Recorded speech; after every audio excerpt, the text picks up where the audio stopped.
वोटरों को बधाई कि इस जमहूरी मेले में जिस अच्छे तादाद में लोगों ने हिस्सा लिया, घरों से निकले, आपका काम काज छोड़ के जमहूरी इस मेले में हिस्सा लिया, उसके लिए सबसे पहले वोटरों को बहुत बहुत शुक्रिया, बधाई। और उसके बाद जो फ़िलहाल फर्स्ट फेज़ की 43 सीटों का आज पोलिंग था, तो उसमें अभी सीट टू सीट तो कलेक्ट कर रहे हैं, मगर मोटे मोटे तौर पर जो लग रहा है कि अवाम ने, यहाँ के वोटरों ने फिर एक बार गठबंधन की सरकार पर एतबार करते हुए वोट किया है, जो अभी तक मोटे तौर पर हमारे पास है,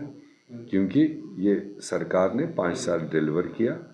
काफ़ी परेशानियों के बावजूद डिलीवर किया। और आगे का जो हमने 5 साल का एजेंडा दिया, कोई बहुत लंबा चौड़ा एजेंडा नहीं कि जिसको लोग फिर समझ भी नहीं पाते हैं, टू द पॉइंट जो एजेंडा दिया और सीधे हाउस होल्ड को टच करने वाली जो चीज़ हमने रखी, मुझे लगता है कि ये सबसे ज़्यादा लोगों को समझ भी आया, डाइजेस्ट भी हुआ और एतबार भी, सबसे बड़ी बात है एतबार, क्रेडिबिलिटी।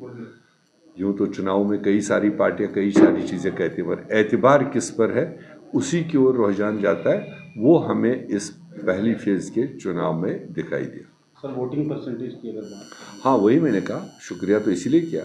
क्योंकि एक एवरेज वोटिंग परसेंटेज जो अभी सम अप होके शायद 63-64% होता है, तो मेरे ख्याल से आजकल के मौसम में, आजकल के हालात में 60+ जितना भी परसेंटेज इन टोटलिटी ये रेस्पेक्टेबल माना जाता है। तो यहाँ से अभी कैलकुलेट होके आ रहा है, सीट टू सीट तो कहीं पर 67 भी है, 68 भी है, कहीं पर 44 भी है, मगर एग्रीगेट में जो लग रहा है वो 60+ है। 3 होगा, 4 होगा, वो लेट आवर्स से पता चलेगा जब सारी चीज़ें सम अप होंगी।